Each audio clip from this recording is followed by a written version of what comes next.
They say it was the safest hospital in Ogudu, the cleanest, the best. But what if the healing was just a mask? Victoria saw them walk in, mothers with newborns, but some walked out alone, eyes blank, mouths sealed. Then one day she followed the wrong whisper. Now she knows not all patients leave the hospital alive or alone. Victoria Okafor had no business getting involved. She was not a nurse. She was not a journalist. She wasn't even looking for trouble. All she wanted was peace. After a bitter breakup and a failed business in Abuja, she packed her bags, moved into a small apartment in Ogudu, and began life again, quiet and simple. Her new apartment overlooked a pristine private hospital, St. Basil's Medical Center, a place known to everyone as the healing place. White walls, gold signage, nurses with perfect smiles. Everything about it screamed safety and wealth.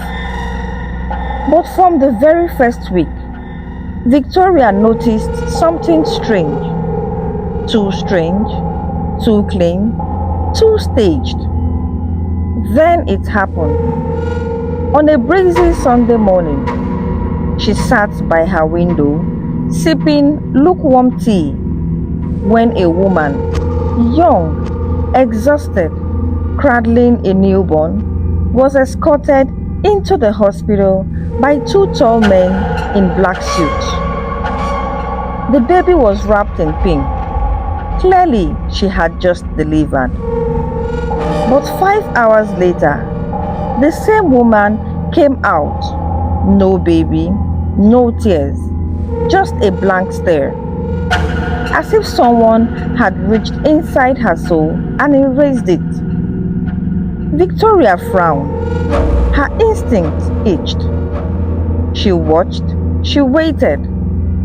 And the next day, the woman came back again, holding a baby. But this time, the child looked different. Different skin tone, different size, different eyes. That night, Victoria did not sleep. 2 days later, Victoria dressed modestly, tied her hair in a low bun, and walked into St. Basil's Medical Center. She told the front desk she needed a routine checkup. The receptionist was all smiles, too wide and too scripted. As she sat in the waiting area, Victoria noticed the silence. There were no babies crying, no children, just adults, pale, tired, and some whispering among themselves. Then a man burst in. "Where is my wife?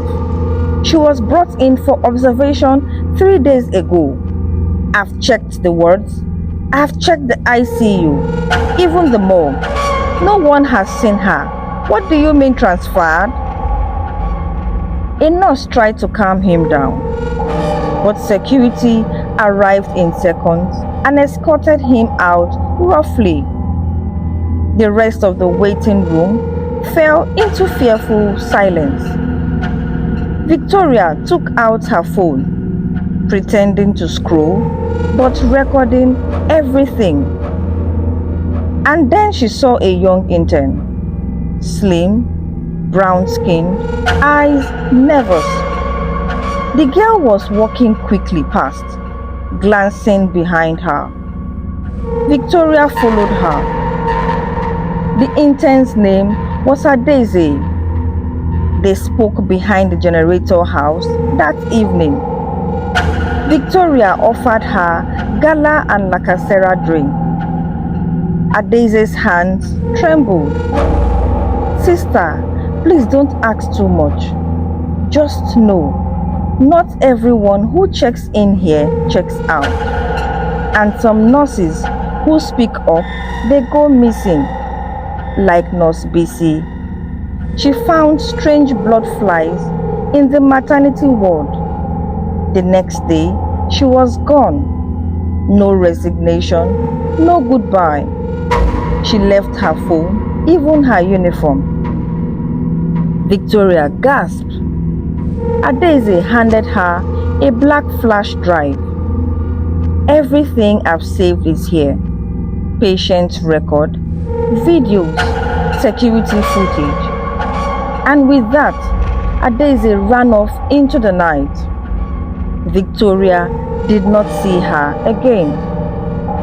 That night, Victoria locked her door, pulled her curtains shut, and plugged the flash drive into her old laptop. Inside were dozens of files, photos, patient documents, email threads, internal memos.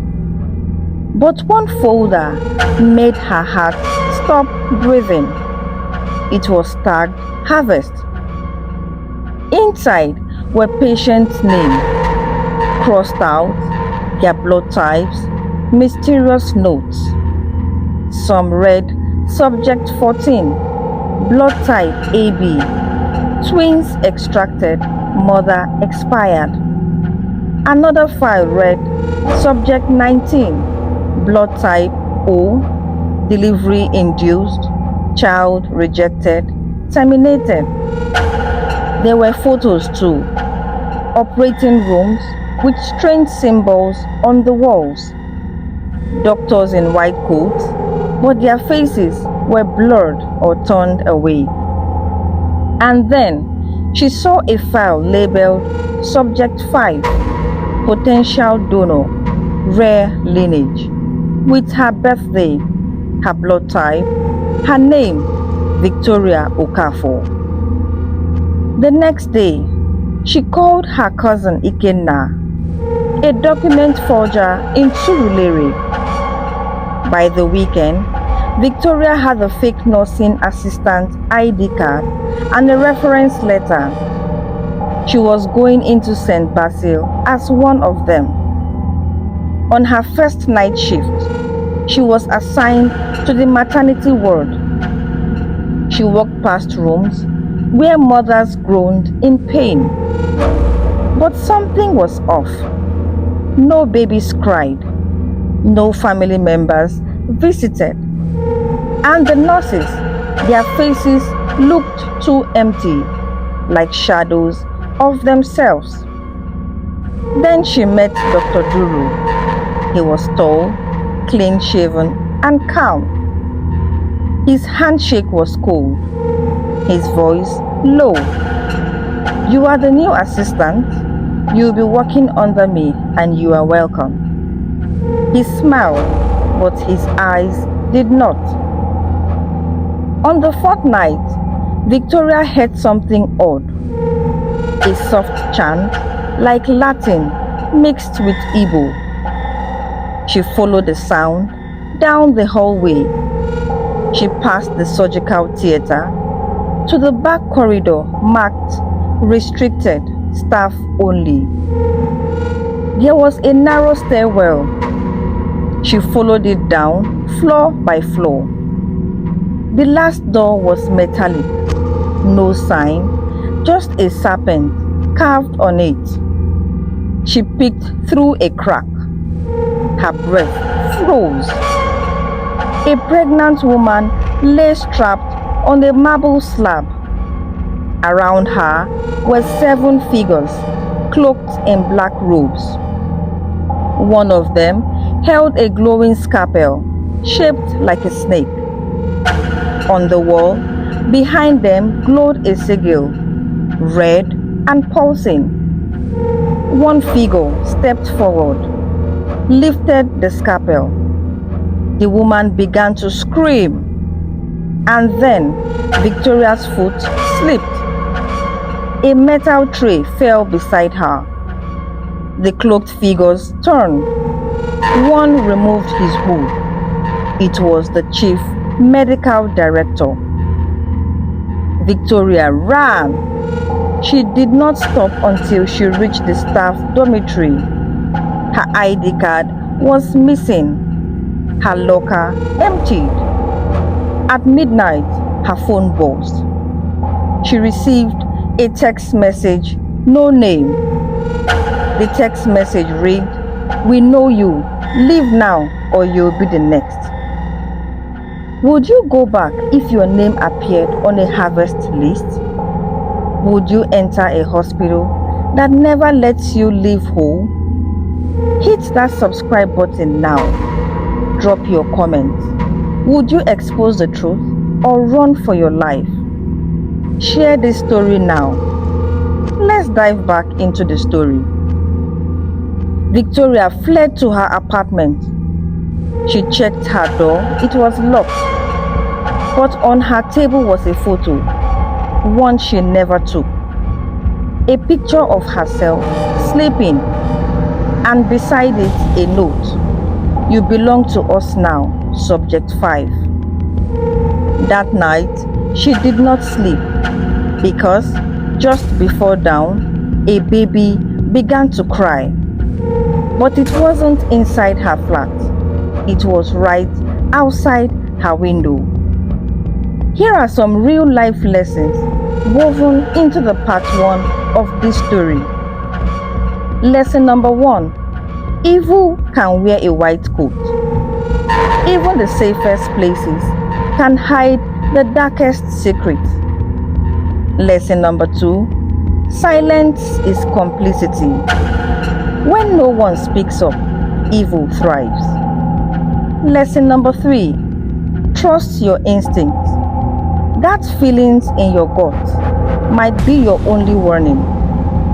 Lesson number 4. Be brave, but be ready. Courage without caution can cost your life. And the final lesson. Some secrets are designed to stay buried, but the truth always finds a way to surface, especially if you listen for the whispers. Victoria's story is far from over. Part 2 is coming soon, and this time, something is following her. What is subject 5? And what happens to babies born under the wrong moon? Subscribe now, share this story, and let the world hear this whisper. This is Whispers of Uche, where every whisper is a window to the unseen. Until the next whisper, stay awake and stay listening.